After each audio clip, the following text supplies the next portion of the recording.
সুপ্রিয় বন্ধুগণ, আসসালামু আলাইকুম। দূরে কাছে দেশে অথবা দেশে বাইরে থেকে কলিজার বন্ধুরা ঠিক এই মুহূর্তে যেখান থেকে বাস্তব জীবনের গল্প শোনার জন্য আমার সাথে জয়েন করেছেন, আমি আপন আর যে আপন জীবনের গল্পের 883তম পর্বে আপনাকে বরাবরের মতো স্বাগতম জানাচ্ছি। বন্ধুরা, আজ আমি আপনাকে শোনাবো সমুদ্রনগরী কক্সবাজারের ছেলে মোহাম্মদ আক্তার হোসেনের জীবনের হৃদয় কাঁপানো চরম ভয়ঙ্কর এক বাস্তব জীবন কাহিনী। বন্ধুরা, আজকের গল্পের টাইটেল যে বাসরাতে সে নিজেই বলে আমি মানুষ না। এই গল্পটা কিছুটা প্যারানর্মাল, কিছুটা ভৌতিক টাইপের একটা গল্প, এবং গল্পটা কক্সবাজারের সমুদ্র ঘিরে কক্সবাজারের জীবনযাত্রা মানুষ নিয়ে এবং কক্সবাজারের সামাজিক জীবনযাত্রা নিয়ে একটা গল্প। এই গল্পটা আজ থেকে অনেক বছর আগের একটা গল্প। যিনি গল্প লিখে পাঠিয়েছেন তিনি এখন প্রায় শেষ বয়সে এসে দাঁড়িয়েছে। আজ থেকে বহু বছর আগের একটা গল্প, এবং সবচেয়ে অবাক করা বিষয় হচ্ছে, সবচেয়ে ভয়ঙ্কর বিষয় হচ্ছে, তিনি আমাকে বলল যে আপন ভাই, আমি যে গল্পটা লিখতেছি, যাকে ঘিরে আমি গল্পটা লিখতেছি, সে আমার পাশেই বসে আছে এবং আমার কাছে আমাকে হেসে হেসে বলে, আমার কানে কানে হেসে হেসে ফিসির ফিসির করে আমাকে বলে, এসব করে কোনোই লাভ নাই, তুই আমার হাত থেকে রক্ষা পাবি না। সে আমার পাশে বসে হাসতেছে, শুধু তাকে আমিই দেখি, আমার পরিবারের আর কোনো মানুষ দেখে না। সে এখনই যে আমি লেখাগুলো লিখছি, আমার পাশে বসে বসে সে খিলখিলিয়ে হাসছে। গল্পটা সত্যি এক ভয়ঙ্কর ভৌতিক বাস্তব জীবনের গল্প। প্রিয় বন্ধুরা, আমি আশা করব শুরু থেকে শেষ পর্যন্ত গল্প জুড়ে আমার সাথেই থাকবেন, এবং গল্প শেষে কক্সবাজারের ভাই আক্তার হোসেনকে আপনার মতো করে একটা মন্তব্য কমেন্ট বক্সে লিখবেন। ধন্যবাদ সবাইকে। সুপ্রিয় বন্ধুগণ, আসসালামু আলাইকুম। আমার নাম মোহাম্মদ আক্তার হোসেন, আমার বাড়ি সমুদ্রনগরী কক্সবাজার। বন্ধুরা, আমি আমার জীবনের গল্পটা শুরু করার শুরুতে আপনাদেরকে আমার পরিবারের বিষয়ে জানিয়ে রাখি। আমার পরিবারে আমি আছি, আমার বাবা আছে, মা আছে, তাছাড়া রয়েছে আমার দাদা দাদি সহ আমার ছোট একটা বোন আর ছোট একটা ভাই। আমরা টোটাল 2 ভাই 1 বোন। আমাদের পরিবারটা কক্সবাজার শহর থেকে অনেক দূরে কোনো এক নিম্নবিত্ত এলাকার কোনো এক পাহাড়ি এলাকা ঘেঁষে এক গ্রামের এক নিম্নবিত্ত পরিবার। আমার বাবা পেশায় একজন জেলে। আমি খুব ছোটোবেলা থেকে দেখে আসছি সমুদ্রের সাথে আমার বাবার খেলা। আমার বাবা রাতভর সমুদ্রেতে মাছ ধরতো এবং সেই মাছ বাংলাদেশের বিভিন্ন জায়গায় পাঠাতো। এটা করেই আমার বাবা পরিবারটা চালাতো। আমার বয়স যখন হয়, আমি যখন দুনিয়াদারি সম্বন্ধে বুঝতে পারি, ঠিক তখন থেকেই দেখি যে আমার বাবা রাতভর সমুদ্রে মাছ ধরে। এটাই ছিল আমার বাবার একমাত্র পেশা। শুধু আমার বাবার পেশা বললে ভুল হবে, আমাদের পাড়ায় যত মানুষ আছে প্রায় সবারই, বিশেষ করে প্রায় প্রত্যেকটা মানুষেরই ইনকামের একটাই পথ, সেটা হচ্ছে সমুদ্র। কেউ সমুদ্র থেকে পাথর কুড়িয়ে আনে, কেউ সমুদ্র থেকে ঝিনুক কুড়িয়ে আনে, অথবা কেউ সমুদ্র থেকে মাছ ধরে। এক একজনে এক একভাবে সমুদ্র ঘিরে তাদের জীবিকা অর্জন করে। এই সমুদ্রই ছিল আমাদের এলাকার মানুষের ইনকামের একমাত্র উৎস। যাই হোক, সমুদ্র ঘিরে সমুদ্রের পার্শ্ববর্তী এলাকায় আমি তখন বড় হই। আর আমার যেই গল্পটা বা আমি যেখান থেকে শুরু করি, এটা আমার একেবারে ছোটোবেলা। আর সেই সময়তে এতটা ডিজিটাল জামানা ছিল না, মোবাইল, ইন্টারনেট, ফেসবুকের জামানা ছিল না। তখন চিঠিপত্রের মাধ্যমে মানুষের কথোপকথন ছিল, ডিজিটাল জামানা ছিলই না। এই জমানার ভিতরে আমি তখন, আমার বাবা মা দুজনেরই ইচ্ছা ছিল যে আমাকে পড়াশোনা করাবে। আমি পড়াশোনার প্রতি ছোটোবেলা থেকে ভালো ছিলাম, অনেক ভালো ছিলাম। এখন তো ধরেন আপনার পাড়ায় পাড়ায় কিন্ডারগার্টেন, স্কুল, কলেজ, ইউনিভার্সিটি। আমার জামানায় এরকম তেমন কিছুই ছিল না। আমাদের পাড়ায় একটা মসজিদ ছিল, আমরা সেই মসজিদে গ্রামের সমস্ত বাচ্চারা সকালবেলা পড়তে যাইতাম। কোরআন পড়ানোর পাশাপাশি তিনি আমাদেরকে বাংলা শিক্ষা দিত। বাংলা শিক্ষার পাশাপাশি কোরআন যখন পড়তাম, ওই হুজুর, মানে যিনি হুজুর আমাদেরকে পড়াইতো, তিনি আমার আব্বাকে একদিন ডেকে বলল যে আপনার সন্তানটা অনেক মেধাবী, তাকে একটা পড়া একবার বলে দিলে এটা দ্বিতীয়বার বলতে হয় না, তার মেধা শক্তি, জ্ঞান শক্তি অনেক ভালো, আপনার ছেলেটা পড়াশোনা করলে একদিন মানুষের মতো মানুষ হবে, আপনি চেষ্টা করবেন আপনার ছেলেটাকে পড়াশোনা করানোর জন্য।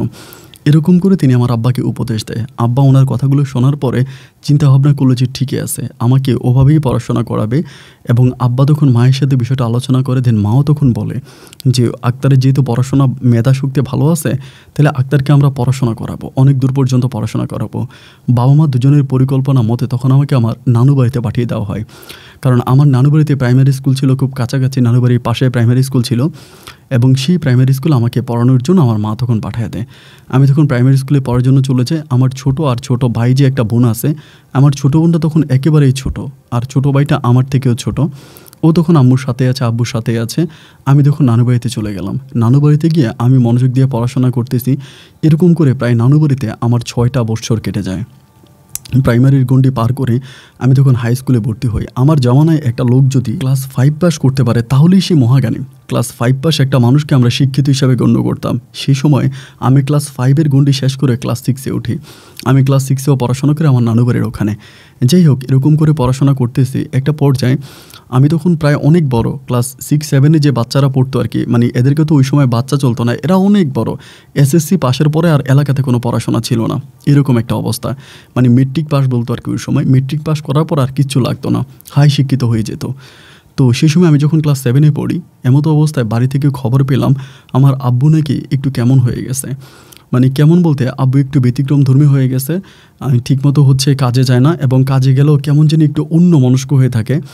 এবং আব্বাকে রাতের বেলায় কে জানি ডাকে, আব্বা ঘর থেকে বের হয়ে কার সাথে জানি ঘন্টার পর ঘন্টা বাইরে দাঁড়িয়ে কথা বলে। এই বিষয়গুলো নিয়ে আমার নানা নানি তখন আলোচনা করতে শুরু করে। নানা নানি যখন বিষয়গুলো নিয়ে আলোচনা করে, আমি এই কথাগুলো শোনার পর নিজেও অবাক হয়ে গেলাম যে আমার নানা নানি আমার বাবার চরিত্র নিয়ে কথা বলে, যে আমার বাবার চরিত্র খারাপ, আমার বাবার চরিত্রের মধ্যে সমস্যা আছে, আমার বাবা এরকম পরকীয়া করে, এটা ওইটা বলে আমার বাবাকে নিয়ে বিভিন্ন ধরনের বাজে কথাবার্তা আমার নানা নানি তারা বলতেছে। এবং বিষয়গুলো শোনার পরে আমার কাছে অত্যন্ত খারাপ লাগলো। আমি ব্যক্তিগতভাবে আমার বাবাকে যতটুকু চিনি, আমার বাবা কিন্তু মানুষ হিসেবে ঠিক ততটা খারাপ না। বিষয়গুলো জানাজানি হওয়ার পরে আমি তখন আমাদের বাড়িতে আসি, আমাদের বাড়িতে বেড়াইতে আসার পরে আমি তখন মায়ের সাথে বিষয়টা আলোচনা করি। মা আমাকে বলে, হ্যাঁ আমি তো নানা নানিকে জানাইছি তোর বাবা এরকম আগে ধর সমুদ্রে মাছ ধরতে গেলে অনেক মাছ পাইতো, বাট এখন আর এরকম মাছ পায় না, খুব কম মাছ পায়। এবং সে যে মাছ বিক্রি করে কি করে তা আল্লাহই ভালো জানে, সমুদ্রে গিয়ে সে কী করে সেটাও সে ভালো জানে। এবং রাত বিরাতে তোর বাবা যদি ঘরে থাকে তাহলে তাকে কে জানি ডাকে, এবং তিনি বাইরে গিয়ে কার সাথে ঘন্টার পর ঘন্টা কথা বলে। আমি তখন মাকে বললাম যে মা, তুমি এটা কী ধরনের কথা বলো? আমি যতদূর বাবাকে চিনি, বাবা তো যথেষ্ট পরিমাণের ভালো একজন মানুষ, আমার বাবার তো তেমন কোনো সমস্যাও নেই, বাবা তেমন খারাপও না, অনেক ভালো একজন মানুষ, কিন্তু তুমি এটা কী ধরনের কথা বলতেছো যে আব্বার ভিতরে এই ধরনের সমস্যা আছে? আমার মা বলে, হ্যাঁ রাত বিরাতে তোর আব্বা ঘর থেকে বেরিয়ে যায় এবং সমুদ্রে মাছ ধরতে গেলে মাছ না ধরে কী জানি করে আল্লাহই ভালো জানে। তখন আমি পরিকল্পনা করলাম যে আমি আর আমার নানু বাড়িতে যাব না। বাবার সম্বন্ধে যেহেতু মা এরকম কথা বলতেছে, আমি আর আমার নানু বাড়িতে যাব না। অ্যান্ড এনিওয়েজ আমার মা তখন আমাকে বলতেছে যে না, তুই তোর নানু বাড়িতে চলে যা, তুই তোর পড়াশোনা বন্ধ করিস না, তুই এখানে থাকার দরকার নেই, আমি বিষয়টা হ্যান্ডেল করতে পারবো, আমিই দেখব। এই কথা বলার পরে আমাদের এখানের এক হালেম কাকা, তো আমার আম্মা তখন কী করলো, হালেম কাকারে বলল যে আপনি ওর সাথে মানে ওনার সাথে মাছ ধরেন। ওই হালেম কাকার নিজস্ব কোনো ট্রলার ছিল না, তিনি অন্যের ট্রলার ভাড়া করে তারপরে মাছ ধরতো। আমার আম্মা তখন বললো, আমার জামাইয়ের তো একটু সমস্যা, আপনি আমার জামাইয়ের সাথে মাছ ধরেন, প্রয়োজনে অর্ধাউর্ধি মাছ আপনি নেবেন, অর্ধাউর্ধি মাছ তিনি নেবে। এরপরে এই প্রস্তাব বাবাকে দেওয়ার পরে বাবা মানে সাথে সাথে রাজি হলো না, যে না ওই কেন আমার সাথে মাছ ধরতে যাবে, আমি একা ধরি, একাই ধরবো। একবার যে আমার আম্মা বললো যে দেখেন, মাছ না হলে 3 ভাগ হবে, 1 ভাগ সে নেবে, 1 ভাগ আপনি নেবেন, আর আরেক ভাগ হবে ট্রলারের, এরকম করে 3 ভাগ হবে, অ্যান্ড এটা করেন। এই কথা বলার পরে আমার আব্বা তখন রাজি হয় না হওয়ার পরে মা তখন বাবাকে খুব বাজেভাবে গালাগালি করতে শুরু করে যে আপনার ভিতরে সমস্যা আছে, আপনার ভিতরে খারাপই আছে, তা না হলে আপনি রাজি হচ্ছেন না কেন? আপনার সাথে ও যদি মাছ ধরে তাহলে সমস্যাটা কোথায়? ও যাবে না কেন? অবশ্যই যাবে, আপনি হালিমকে সাথে করে নিয়ে যাবেন। এটা নিয়ে আমার বাবা মা দুজনের মাঝে নাকি ঝগড়া হয়। ঝগড়ার এক পর্যায়ে আমার বাবা তখন আমার মাকে বলে বসে যে দেখো, তুমি যতই আমার সাথে লোক পাঠাও সমুদ্রে মাছ ধরার জন্য, আমার সাথে কেউ মাছ ধরতে পারবে না। আমার ট্রলারে অন্য কেউ যদি উঠে তাহলে সে মারা পড়বে। আমার আম্মা আমার আব্বার কথাটা শুনে ভীষণ অবাক হয়ে গেল। আব্বাকে জিজ্ঞেস করলো, যেটা আপনি কী ধরনের কথা বলেন? আপনার ট্রলারে অন্য কেউ উঠলে মারা পড়বে কেন? আপনার ট্রলারে কি কোনো মানুষ ওঠে না?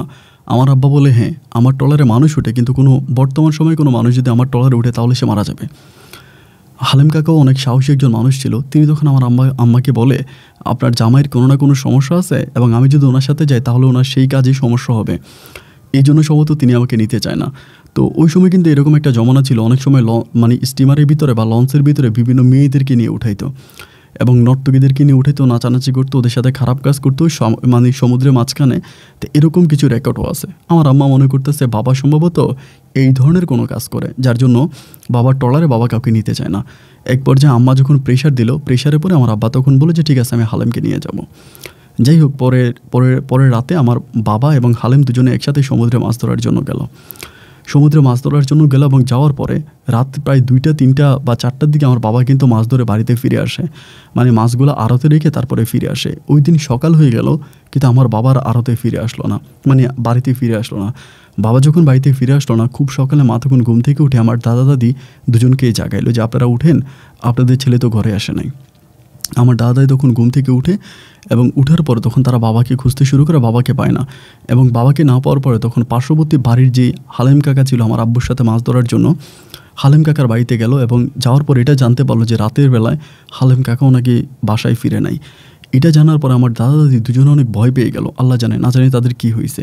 আমার দাদা দাদি, আমার ভাই বোন সহ মিলে গ্রামের আরও কিছু মানুষ দৌড়াতে শুরু করলো সমুদ্রের পাড়ের দিকে। এরকম সমুদ্রের পাড়ে দৌড়াতে দৌড়াতে একটা পর্যায়ে সমুদ্রের পাড়ে গিয়ে অজ্ঞান অবস্থায় হালিম কাকাকে পেল, যে তিনি অজ্ঞান অবস্থায় পড়ে আছে। তাকে পাওয়ার পরে আমার আব্বা, তখন আর আমার আব্বার ট্রলারও পাওয়া যাচ্ছে না, আমার আব্বাকেও পাওয়া যাচ্ছে না। তখন সবাই খুব কান্নাকাটি শুরু করলো যে কোথায় গেল, ট্রলারও নাই এবং এই মানুষটাও নাই। তখন এখানকার যে নাবিক ছিল, নৌবাহিনীতে কাজ করা লোকজনের কাছে তখন গিয়ে অভিযোগ দেওয়া হলো যে এভাবে পাওয়া যাচ্ছে না। তারাও তাদের ক্যামেরার মাধ্যমে তেমন কোনো কিছু ধরতে পারে নাই। আর তখনকার তো আসলে ক্যামেরা অত ডিজিটাল ছিল না, তখন তো আর ছবি উঠানো। আমার মনে আছে যে আমরা যখন ছবি উঠাইতাম তখন চট্টগ্রাম শহর থেকে মানে ক্যামেরাম্যানকে ভাড়া করা হতো, ক্যামেরা নিয়ে আসতো, তখন ছবি উঠাইতো। এরকম একটা জামানা ছিল, মানে এতটা সহজ ছিল না। এখন যেরকম ডিজিটাল, এরকম ডিজিটাল ছিল না। নৌবাহিনীর কাছে অভিযোগ দিল, নৌবাহিনীও কোনো কিছু খোঁজাখুঁজি করলো, সমুদ্রের এখানে ওইখানে খোঁজাখুঁজি করলো, কিন্তু আমার বাবাকে এবং বাবার ওই ট্রলারকে খুঁজে পাওয়া গেল না। দেন একটা পর্যায়ে তখন এই হালিম কাকাকে বাড়িতে নিয়ে আসলো। বাড়িতে আনার পরে তখন তাকে ডাক্তারের কাছে নিল, তিনি আর জ্ঞান ফিরল। জ্ঞান ফেরার পরে তাকে জিজ্ঞেস করা হলো যে কী ব্যাপার, আপনি অজ্ঞান কেন হয়ে গেলেন, বা আপনার সাথে যে গিয়েছিল উনি কোথায়। এটা বলার পরে তিনি তখন জাস্ট মানুষের মুখের দিকে তাকিয়ে থাকে। তাকে যতই বলা হয় তিনি কানেও শোনে না, মুখেও কোনো কথা বলে না। বারবার জিজ্ঞেস করা হলো যে কী হয়েছে, আপনি যে সমুদ্রে গিয়েছিলেন, আপনি কেন সমুদ্রের পাড়ে অজ্ঞান হয়ে পড়ে আছেন। আমার বাবার কথা জিজ্ঞেস করে যে আক্তারের বাবা কই, আক্তারের বাবাকে কোথায় রেখে আসছেন, বা উনি কোথায়। আমার ওই হালিম কাকা তখন কোনো শব্দ করে না, জাস্ট যে যার মুখের দিকে তাকিয়ে থাকে এবং মুখের দিকে তাকিয়ে থাকে, চুপচাপ তাকিয়ে থাকে, কোনো কিছুই বলে না। একটা পর্যায়ে ওনাকে বাড়িতে নিয়ে যাওয়া হয় এবং বাড়িতে নিয়ে যাওয়ার পরে ওনাকে অনেক বড় বড় হুজুর আনা হয়। হুজুর এনে ওনার উপরে মন্ত্র দেওয়া হয় এবং মন্ত্র দেওয়ার পরে হুজুরা তখন একটা কথাই বলে যে উনি ভয়ঙ্কর কিছু থেকে ভয় পাইছে এবং এতটাই ভয় পাইছে যেটা বলার মতো না। আপনারা ওনাকে প্রেশার দিন না, ওনাকে ঠান্ডা মাথায় থাকতে দেন, উনি আস্তে আস্তে করে ঠিক হলে সমস্ত কিছু আপনাদেরকে জানাবে। তো উনি ঠিক হয়ে যাবে, ওনার সাথে এখন আপনারা বেশি কথা বললেন না। এই কথা বলার পরে তখন আর কেউ ওই হালিম কাকার সাথে কথা বলে না, ওনার সাথে খুব একটা কথা বলে না। উনিই তো বলছে যে উনি সময় হলে সব কিছু জানাবে। এক পর্যায়ে তিনার সাথে আর কথা বলা হয় না, তিনি তখন চুপচাপ আছে। এভাবে প্রায় 2 থেকে 3 দিনের মতো কেটে গেল। আমি তখন আমার নানু বাড়ি থেকে চলে আসলাম আমাদের বাড়িতে। একইভাবে সমুদ্রের পাড়ে রাত দিন মিলে আমরা ঘোরাফেরা করি যে বাবার লাশ কোথাও পাওয়া যায় কিনা, বা যদি এরকম হয় যে কোনো কেউ বাবাকে মেরে ফেলছে, বেড়ে ট্রলার নিয়ে গেছে, এরকমটা। আবার আরেকটা বিষয় খুব অবাক করা, ওই হালিম কাকার শরীরে কিন্তু এক বিন্দু পরিমাণের মায়ের কোনো আঘাত নাই, যে কোথাও উনি আঘাত খাইছে বা কেউ ওনাকে মারছে, ওনাদেরকে মেরে ওনাদের ট্রলার নিয়ে গেছে, এরকম কিন্তু কোনো কিছুই না। উনি কিন্তু সম্পূর্ণভাবে ঠিক আছে, ওনার শরীরে কোনো মায়ের চিহ্ন নাই, মায়ের দাগ নাই, সব কিছুই ঠিক আছে। তাহলে এই রকম ঘটনাটা ঘটলো কেন, এটা কেউই বুঝতে পারে না। সবার মাঝে একটাই প্রশ্ন, এক এক মানুষে বলে হয়তো ইন্ডিয়ান নৌবাহিনীরা হয়তো আমার আব্বাকে ধরে নিয়ে গেছে, আবার অনেকেই বলে যে সাগরে অনেক ধরনের খারাপ কিছু থাকে, তারা সম্ভবত আমার আব্বাকে খেয়ে ফেলছে, আবার কেউ কেউ বলে আমার আব্বাকে পরিতে নিয়ে গেছে। এক একজনে এক এক ধরনের কথা বলে। সবাই তখন বিষয়টাতে ভীষণ আতঙ্ক একটা ভাব, এরকম করেই সময়গুলো কাটতেছে। এক পর্যায়ে ওই কাকার সাথে কথাবার্তা, আমি নিজেও বলি যে কাকা আপনি আমার সাথে কথা বলেন, ওনাকে আমি নির্জন জায়গায় নিয়ে যাই। আমি তো তখন মোটামুটি প্রায় অনেকটাই বড় হয়ে যাই। নির্জন জায়গায় নিয়ে জিজ্ঞেস করি যে কাকা আপনি আমার কাছে সত্য কথা বলেন, আমার আব্বা কই, আমার আব্বা কোথায় গেছে। এবং এত বড় একটা ট্রলার দিয়ে আমার আব্বা মাছ ধরছে, ওই ট্রলারটাও নেই, মানে ট্রলারটাও সম্পূর্ণ গায়েব হয়ে গেছে। মায়ের বাষ্যমতে যেটা জানতে পারলাম যে বাবা বেশ কিছুদিন ধরে এরকমভাবেই উধাও হয়ে যাচ্ছে। এই বেশ কিছুদিন ধরে বাড়ি থেকে উধাও হয়ে যাচ্ছে, মানে মাছ ধরতে গেলে বেশি মাছ পাইতো না। রাতের বেলা যদি বাড়িতে আসতো তাহলে কি আমার বাবাকে ডেকে নিত, বাবা কার সাথে ঘন্টার পর ঘন্টা বাইরে কথা বলতো, এবং কেমন জানি বাবার ভিতরে একটা উচ্ছৃঙ্খলতা ভাব আমার মা বেশ কিছুদিন ধরে অবজার্ভ করে যাচ্ছে। অ্যান্ড তার উপরে এরকম একটা ঘটনা, সব কিছু মিলানোর পরে তখন আমরা খুব টেনশনে পড়ে গেলাম। এলাকার যে পুলিশ আছে, পুলিশের থানাতে গিয়ে ইনফর্ম করা হলো, এইখানে ওইখানে বিভিন্ন জায়গায় লোক পাঠানো হলো, কিন্তু আমার বাবার আর কোনো রকমের সন্ধান পাওয়া গেল না। দিন গেল, সপ্তাহ গেল, মাস গেল এবং একটা সময় বছরও পেরিয়ে গেল, কিন্তু আমার বাবার এত বড় একটা ট্রলার সহ আমার বাবার আর কোনো সন্ধান পাওয়া গেল না। এলাকার মানুষ যে বলল, হুজুরা যে বলল একটা সময় হয় হালিম কাকা ঠিক হবে, এটা যে মানুষে বলল, কিন্তু সেটাও সম্পূর্ণ মিথ্যে প্রমাণিত হইল। কারণ হালিম কাকাও তখন আর কোনো কথা বলে না এবং তিনি যেদিকে তাকায় ওইদিকে তাকাই থাকে। ওনার বউ যদি ওনাকে খাওয়াইতে উনি খায়, গোসল করাইলে গোসল করায়, মানে একটা ছোট বাচ্চার মতো হয়ে গেছে। মানে ধরেন সারাদিন ওনাকে খাওয়ায় নেই। একবার তার বউ এবং তার পরিবারের মানুষরা মিলে চিন্তা করলো যে ঠিক আছে ওরে খাবার দিব না, তাইলে হয়তো খাবারের জন্য আমাদের কাছে খাবার চাইবে।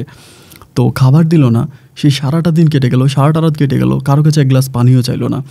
এবং এরকম হয়তো যে পায়খানা করে দিত, যেখানে বসতো সেখানে প্রস্রাব করে দিত, এমন একটা অবস্থা। তো বৎসর পেরিয়ে যাওয়ার পরেও এই হালেম কাকাকে আর ঠিক করতে পারলো না। এবং হালেম কাকার বউ যে আছে, তার সন্তান আছে, এবং হালেম কাকার বাবা মা সবাই মিলে আমার আম্মাকে দোষারোপ করতে থাকে যে আমার আম্মা কেন আমার আব্বার সাথে ওনাকে সমুদ্রে পাঠাইলো, এবং ওনাকে সমুদ্র পাঠানোর পরেই তো আজকে ওনার এই করুণ পরিণতি হলো বা ওনার এই সমস্যা হলো। এটার জন্য সবাই মিলে আমার মাকে দোষারোপ করতেছে, আমার মায়ের সাথে খারাপ ব্যবহার করতেছে, আম্মুকে গালাগালি করতেছে যে আম্মু কেন এরকম একটা কাজ করলো এবং ঘটনা কেন এরকম পর্যায়ে চলে গেল। যাই হোক, এরকম করে সময়গুলো কাটতেছে, হয়তো একটা সময় সব কিছু ঠিক হবে, এবং সব কিছু ঠিক করার উদ্দেশ্যে তখন দিনরাতগুলো কাটাচ্ছিলাম। বছরখানি কেটে যাওয়ার পরে পারিবারিক অবস্থাটা তখন খুব খারাপ হয়ে গেল। ছোট ভাই, ছোট বোন, আমি, দাদা, দাদি, মা, এতগুলো পরিবার, এত বড় একটা পরিবার, এমনিতেই তো পরিবারের অভাব ছিল, তার উপরে 1-1.5 বছর বাবা না থাকার কারণে পারিবারিক অবস্থা তখন অনেক বেশি নাজেহাল হয়ে গেল। আমি তখন চিন্তা করলাম যে আমি কিছু একটা করব, আমি সমুদ্রে যাব, মাছ ধরবো। কিন্তু আমার মায়ের কথাই একটা যে আমাকে সমুদ্রে যেতে দিবে না। আম্মু আমাকে বলে না খেয়ে মরে যাব, না খেয়ে থাকবো, তারপর আমি তোকে সমুদ্রে পাঠাবো না, তুই সমুদ্রে গেলে তোর বাবার মতো তুইও মারা পড়বি। আমি যতই মাকে বুঝালাম যে মা সমুদ্রে গেলে আমি মারা পড়বো কেন, সমুদ্রে তো অনেক মানুষই যায়, সমুদ্রে মাছ ধরে, আমাদের এলাকার সব মানুষই তো সমুদ্রে যাচ্ছে, কেউ ঝিনুক কুড়াচ্ছে, কেউ শামুক কুড়াচ্ছে, কেউ এটা ওইটা করে সমুদ্র থেকেই তো চলতেছে। আমার মায়ের কথাই একটাই যে না, সমুদ্রে যাওয়া চলবে না, সমুদ্রে যেতে হবে না। একটা পর্যায়ে দেখা গেলো যে মা আমাকে পরিপূর্ণভাবে আটকায় ফেললো, আমাকে আর বাড়ির বাইরে যেতে দেয় না। অ্যান্ড এইরকম করে পরিবারে তখন প্রচণ্ড রকমের অভাব, আমরা তখন 3 বেলায় 2 বেলা খাবারও খাইতে পারি না, প্রচণ্ড রকম অভাব অনটনের মাথায় একদিন আমি বাড়ি থেকে হুট করে পালিয়ে গেছি। আমার আম্মার যেহেতু আমাকে বাড়ি থেকে বেরোইতে দিচ্ছেই না, আমি তখন আমার মায়ের উপর রাগ করে বাড়ি থেকে পালিয়ে যাই। এবং বাড়ি থেকে পালিয়ে আমি তখন কক্সবাজার শহরে চলে যাই, এবং কক্সবাজার শহরে গিয়ে ওইখানে একটা বেতের দোকানে চাকরি করি। একটা বেত দিয়ে হচ্ছে আপনার এইটা ওইটা বানায়, আসবাবপত্র, ওইসব দোকানে চাকরি করি। তো ওইসব দোকানে চাকরি করে প্রায় 2 বছরের মতো আমি আর বাড়িতে আসি নাই, 2 বছরের মতো বাড়িতে আসি নাই। এবং বাড়িতে আমি গোপনে গোপনে টাকা পাঠাইতাম, অন্য অন্য লোক দিয়ে বাড়িতে আমি টাকা পাঠাইতাম মাস শেষে বেতন পাইলে। কিন্তু আম্মা বারবার বলতো যে ও কোথায় আছে, ঠিকানা দিতাম না।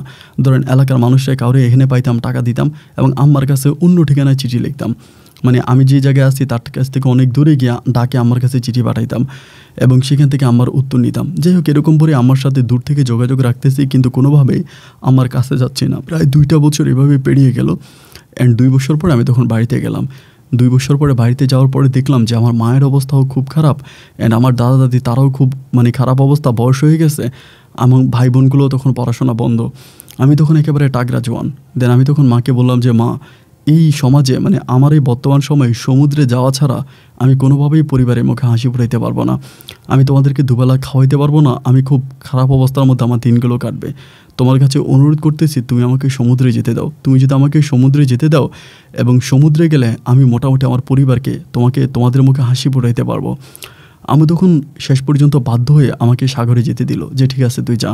এবং আম্মুর কথা মতো পরে আমি সাগরে অন্যের ট্রলার দিয়ে কাজ করতাম, অন্যদের ট্রলার নিয়ে যেতাম এবং তাদের সাথে ট্রলার দিয়ে মাছ ধরতাম। এবং ট্রলার দিয়ে মাছ ধরার পরে আমি প্রচুর মাছ পাইতাম, কারণ মাছ ধরার কৌশল মোটামুটি আমার অনেকটাই জানা ছিল। আমি অনেক ভালো মাছ পাইতাম। এই মাছ বিক্রি করে, এই মাছ আড়তে দিয়ে ভালো টাকায় মোটামুটি উপার্জন হইতো, আমি আমার মাকে দিতাম, পরিবারকে দিতাম। আলহামদুলিল্লাহ, সুখে শান্তিতে আমার সেই সময় দিনগুলো কাটতেছে। এভাবে প্রায় অনেকগুলো বছর আমি তখন সাগরে মাছ ধরি, আর প্রতিটা মুহূর্তে সাগরের বাঁকে বাঁকে আমি আমার বাবাকে খুঁজে বেড়াই। একটা প্রশ্ন সবার মনে আছে, আমার বাবার এত বড় একটা ট্রলার সহ একজন মানুষ এভাবে হঠাৎ করে সমুদ্র থেকে উধাও হয়ে গেল, এবং তার সাথে থাকা যে মানুষটা যদি সাগরে নৌকাটা ডুবে যেত, ট্রলারটা ডুবে যেত, তাহলে তো হালেম কাকাও বাঁচত না, তিনিও তো মারা যাইতো। কিন্তু তাহলে তিনি কিভাবে ফিরে আসলো? তাহলে আমার বাবা কেন ফিরে আসলো না? এবং তিনি এরকমভাবে বোবা হয়ে গেল কেন? তিনি কেন এরকম মানসিক প্রতিবন্ধী হয়ে গেল? আমার বাবা তাহলে কোথায় গেল? এবং তিনি সেদিন রাতে কি দেখেছিল, যেটা দেখার পরে তিনি এতটাই বোবা হয়ে গেল বা কথা বলার শক্তি হারিয়ে ফেলল? এই প্রশ্নগুলো আমার এলাকার প্রতিটা মানুষকে প্রশ্নবিদ্ধ করতে থাকে। ইভেন আমিও বিষয়গুলো নিয়ে খুব চিন্তা করতে থাকি যে আসলে কি হয়। সমুদ্রে মাছ ধরি আর এই জিনিসগুলো চিন্তা করি। এরকম করে দীর্ঘ বছর সাগরে মাছ ধরি, পরিবারকে অনেক ডেভেলপ করি। ছোট যে বোনটা থাকে ওই বোনটার বিয়ে দিয়ে দিই, এবং ছোটো ভাইটাকে একটা ছোটোখাটো ব্যবসা বাণিজ্য ধরাই দিই। ছোটো ভাইকে ব্যবসা ধরাই, ছোটো বোনকে বিয়ে দিয়ে পরিবারের জন্য অনেক কিছু করি, ঘর বাড়ি করি, বা আমাদের বাড়িটাকে আমি চারপাশ থেকে মোটামুটি টিন দিয়ে একটা সুন্দর পরিবেশ তৈরি করি। সব কিছু আমি আমার ওই ট্রলার দিয়ে মাছ ধরে সমুদ্রে মাছ বিক্রি করেই করতেছি। এইভাবে আমি তখন প্রায় তাগড়া জোয়ান, অনেক জোয়ান। মাঝে মাঝে দেখতাম কি অনেক দূরে একটা ট্রলার দাঁড়ায় থাকতে আমি ওই ট্রলারের কাছে যাইতাম, যে এরকমও হতে পারে যে আমার আব্বাকে হয়তো দেব দানবরা নিয়ে গেছে, তারা সম্ভবত আব্বাকে ছেড়ে দিয়েছে, আব্বার সম্ভবত ওখানে দাঁড়িয়ে আছে। এগুলো মনে করেও মাঝে মাঝে ওই ট্রলারের কাছে গিয়ে দাঁড়াইতাম, কিন্তু দেখতাম যে না, এগুলো অন্যদের ট্রলার, আমার বাবাকে পাইতাম না। এমন করে করে অনেকগুলো রাত কেটে গেল। একদিন রাতে, অমাবস্যার রাত, তো অমাবস্যা রাতে আসলে বেশি মাছ পাওয়া যায়। আমি জানি না এটা কেন, বাট যতবার অমাবস্যা রাতের বেলায় মাছ ধরতে গেছি ওই সময় অনেক মাছ পাইছি। অমাবস্যা রাতের বেলায় মাছেরা মানে অন্ধকার থাকে, তো মাছ অনেক উপরে ওঠে এবং তখন জাগবেতে অনেক বেশি মাছ পাওয়া যায়। তো আমি সহ আমার সাথে আমরা টোটাল 3 জনে মাছ ধরতাম আমার ওই ট্রলারে। তা 3 জনে মাছ ধরতেছি, ওরাও ধরতেছে, আমিও ধরতেছি। তারা 2 জনে হঠাৎ করে ঘুমায় গেছে। তো ও কিন্তু সবসময় ঘুমায় না, একসাথেই থাকে, বাট তারা তখন ঘুমায় গেছে। এইভাবে ঘুমিয়ে যাওয়ার পরে দুজনেই ঘুমায় গেছে। আমি তাদেরকে ডাকতেছি, উঠ উঠ উঠ, তারা উঠে না। একটা পর যে আমার ট্রলারটা প্রায় অনেক দূরে পর্যন্ত চলে গেছে, অ্যান্ড সেখান থেকে আমি দেখতেছি যে দূর থেকে একটা ট্রলার বেশি বেশি আসতেছে। তা আমি তখন চিন্তা করলাম, একবার আমি চিন্তা করলাম না জানি ওই ট্রলারের মধ্যে আমার বাবা আছে। এটা আমার কাছে মনে হলো। আবার মনে হলো সম্ভবত কেউ মাছ ধরতেছে, দেখি ওরা কীরকম মাছ পাইছে। এরকম করে আমার ট্রলারটা নিয়ে আমি তখন ওই ট্রলারের কাছে গেলাম। কিন্তু ভাই, ওইটার কাছে যাওয়ার পরে আমি তখন অবাক হয়ে গেলাম যে এই ট্রলারের ভিতরে 2টা মহিলা, কোনো পুরুষ নাই। আমি তখন জিজ্ঞেস করলাম যে কী গো, আপনারা যে মাছ ধরেন আপনাদের বাড়ি কই? বলে আমাকে বাড়ি টেকনাফে, আর বাড়ি টেকনাফে, এরকম করে বলে। তো যখন টেকনাফের কথা বলে আমি তখন চিন্তা করতেছি আমাদের এখান থেকে তো টেকনাফ অনেক দূরে, আমরা যেখানে মাছ ধরি সেখান থেকে টেকনাফ তো অনেক দূরে। আমি তখন বললাম যে আপনারা টেকনাফ থেকে মাছ ধরতে ধরতে এখানে চলে আসছেন, ঘটনাটা কি? পরে আমারে বলে আমরা টেকনাফ থেকে মাছ ধরতে ধরতেই আসছি, এখানে মাছ ধরার জন্য আসছি।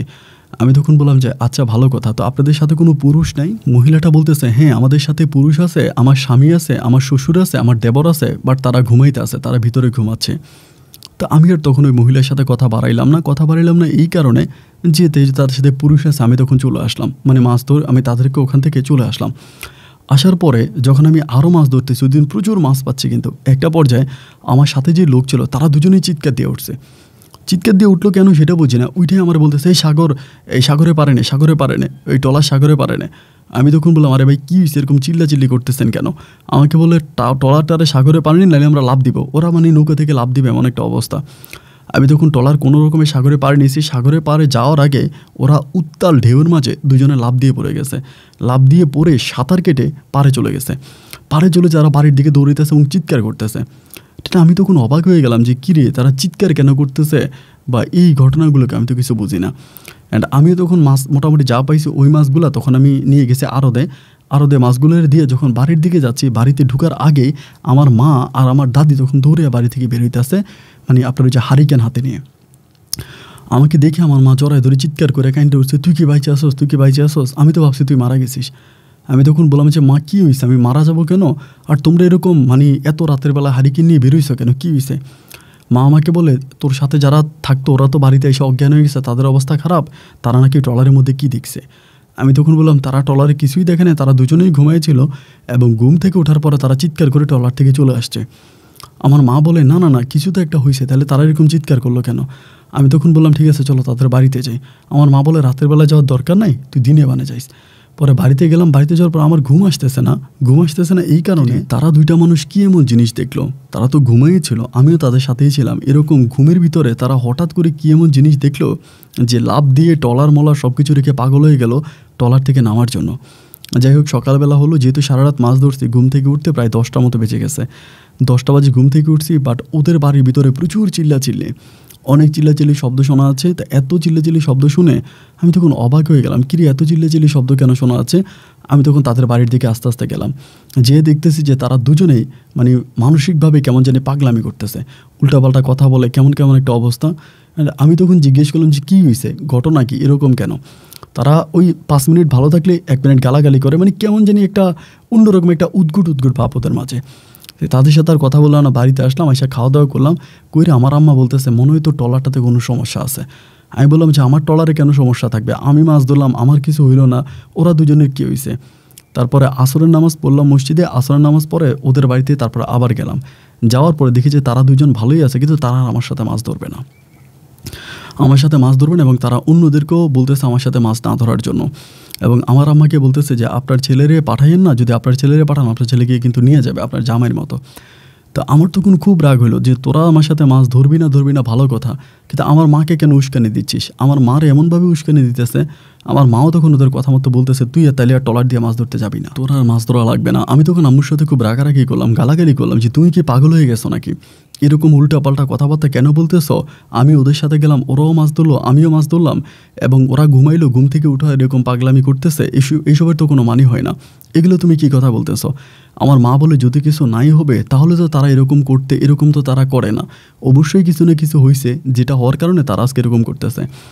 আমি আমার মাকে বুঝালাম যে মা শোনো, এটা তোমার সম্পূর্ণ ভ্রান্ত ধারণা, এই নিয়ে তুমি কোনো রকমের মন খারাপ করো না, বা এটা নিয়ে তুমি কোনো কথা বলো না, সব কিছু ঠিক হয়ে যাবে, সব কিছু ঠিক হয়ে যাবে, তুমি চিন্তা করো না। এইটা বলে আমি দেন আবার মাকে নিয়ে আমি আবার বাড়িতে আসছি, কিন্তু মা আমাকে আর ট্রলারে যাইতে দিবে না। 1 সপ্তাহের মতো আমি ট্রলারে যাইতে পারলাম না। 1 সপ্তাহ পরে আমার দাদি আমার মারে আবার বুঝাইলো যে বৌমা তুমি এরকম পাগলামি করতেছো কেন, ও যাক, ওর কিছুই হবে না, ওর সাথে আল্লাহর দোয়া আছে।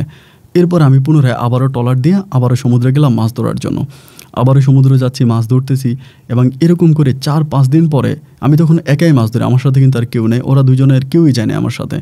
আর আমার সাথে এলাকার কোনো লোক আর মাছ ধরতে যায়ও না, সবাই একটা কথাই বলে যে আমার সাথে গেলে নাকি মারা পড়বে। তো একা জাল পেতে মানে জাল ফালাইয়া জাল উঠানোটা খুব কঠিন আর কি, অনেক কষ্ট হয়ে যায়।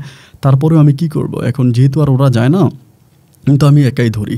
তো এরকম করে 5-7 দিন পরে একদিন হঠাৎ করে ওই ট্রলারটার সাথে আমার আবারও দেখা হলো, যেই ট্রলারে 2টা মেয়ে বসেছিল। তা ওনাদের সাথে দেখা হওয়ার পর আমি বললাম কী ব্যাপার, আপনাদের সাথে পুরুষ কই? বলে আমাদের সাথে পুরুষ আছে, ঘুমাইতে আছে। বিষয়টা তখন আমার কাছে একটু কেমন জানি মনে হলো যে এরকম মানে উত্তাল সাগরের ভিতরে 2টা মেয়ে একটা ট্রলার দিয়ে মাছ ধরতেছে, এবং এর আগে দেখা হইলো একই কথা বললো যে তাদের পুরুষ ঘুমাইতেছে, আজও আবার সে একই কথা বললো। এবং তাদের সাথে আমার যেদিন দেখা হয়েছিল সেদিন আমার ট্রলারে থাকা যে 2জন মানুষ ছিল তারা আমার ট্রলার থেকে নেমে গেছে, মানে আমার 2 ভাইয়ের কথা বলতেছে, তারা আমার সাথে কাজ করে নাই। তাহলে এখানে কোনো না কোনো সমস্যা আছে। পরে আমি বললাম যে মানে একটা বয়স্ক মহিলা মনে হলো, আরেকটা সম্ভবত মেয়ের মতো, দুজনেই কিন্তু বোরকার মুখোশ পরা, মানে মুখোশ পরা, বাট একটা কি বয়স্ক মনে হলো, কথাবার্তার বাজে যতটুকু বুঝলাম আর কি। পরে আমি বললাম যে চাচি, এই যে আপনার সাথে মাছ ধরে এটাকে? বলে আমার মেয়ে। আমি বললাম যে তো আমি কি আপনাদের ট্রলারে একটু আসবো? বলে না বাবা, আমাদের ট্রলার আসার দরকার না, তুমি তোমার মাছ ধরো, আমরা আমাদের মাছ ধরি। এই কথা বলে তিনি আর আমার সাথে কথা বলতে চাইল না, জাস্ট কয়েক মিনিট কথা হলো। এই কয়েক মিনিট পরে তিনি তখন তুনার মতো করে চলে গেল, আমি তখন আমার মতো করে মাছ ধরে চলে আসলাম। যাই হোক, বাড়িতে আসার পরে আরদে গেলাম, আরদে মাছ দিয়ে তখন বাড়িতে গেলাম, নামাজ পড়লাম। নামাজ পড়ে চিন্তা করতেছি কোথায় টেকনাফ, কোথায় তারা মাছ ধরে।